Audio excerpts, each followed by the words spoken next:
The Department of Transportation is proposing an overhaul to the regulations around service animals on flights in the United States, banning all animals except dogs, and no longer forcing airlines to let animals accompany passengers who say they need them just for emotional support, officials said on Wednesday. The proposed new rules will be open to the public for comments for 60 days, and then the department will analyze the results before it makes a final decision, it said in a media briefing. In a statement, the department said it recognizes the integral role that service animals provide for people with disabilities, but added that the changes could help reduce the likelihood that passengers would be able to falsely claim their pets are service animals. Under the proposal, passengers with physical or psychological disabilities who want to bring a dog into the cabin as a service animal must fill out a federal form attesting that it has been trained to perform tasks that address the disability, the officials said. An animal cannot just be brought aboard to make a passenger feel better, an official said. If approved, the new rules would narrow the department's formal guidance from 2019 that made clear that 3 types of service animals should be prioritized for travel: cats, dogs and miniature horses. Read more about why miniature horses made the cut here. At the time, questions were raised about how the animals could relieve themselves, and their ability to fit in confined spaces. In further limiting the options to dogs, the department said its proposed definition aligned with one used by the Department of Justice and the Americans with Disabilities Act. Passengers who want to travel with animals can still do so under a carrier's existing rules for bringing pets on board. Under the proposal, it would be up to an airline to decide whether to allow an animal to fly for a passenger's emotional support, the department said. Individual airlines, including Delta and Alaska Airlines, have tightened their rules for transporting service and support animals, and at least 22 states already have laws addressing the issue. People have tried to take a wide variety of animals on airplanes, including birds, rabbits, monkeys, cats and miniature horses, saying the animals help them with their anxiety or execute needed jobs if they have physical or mental challenges. The proposals would also require passengers to check in early, and have their animal be leashed, well-behaved and fit in the owner's foot space. The rules would also limit the number of service animals for each passenger to 2.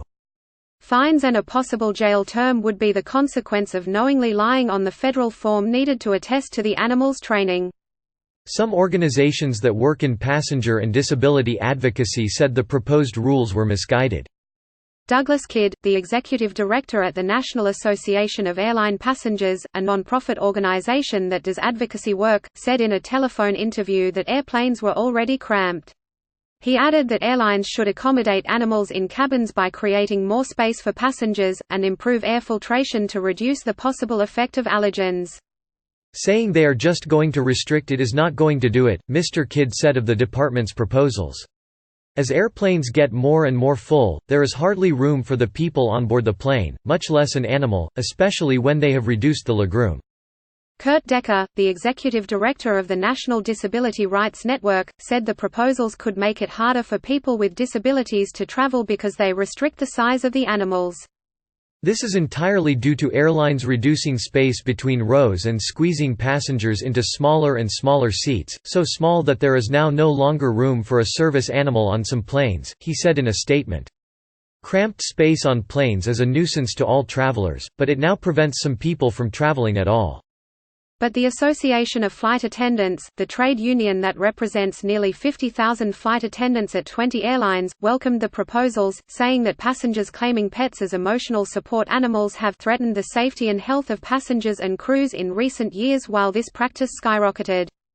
Flight attendants have been hurt and safety has been compromised by untrained animals loose in cabins, it said.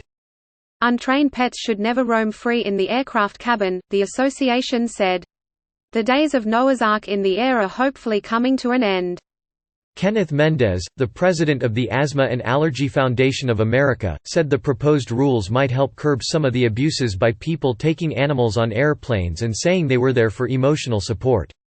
But you also have to take into account those passengers with asthma and allergies, and there is a growing number of animals on airplanes, he said in a telephone interview. Mona Ramuni, 39, who is blind, has relied heavily on her miniature horse Callie, who stands 29 inches to the top of the shoulders, for 11 years to help her with tasks such as crossing the street and finding buttons for elevators. Ms. Ramouni, who lives outside Lansing, Michigan, said there were solutions for some of the questions posed by the airlines. Before a 2013 flight, for instance, Ms. Ramouni said she tied a plastic bag sprinkled with baking soda on Callie like a diaper, for when the horse needed to relieve herself. On the flight, she said, Callie stood easily in the legroom area in front of Ms. Ramouni's bulkhead seat. When you have a ruling saying horses are no longer allowed, it makes it more difficult, Ms. Ramouni said. I won't be able to say the sky is the limit.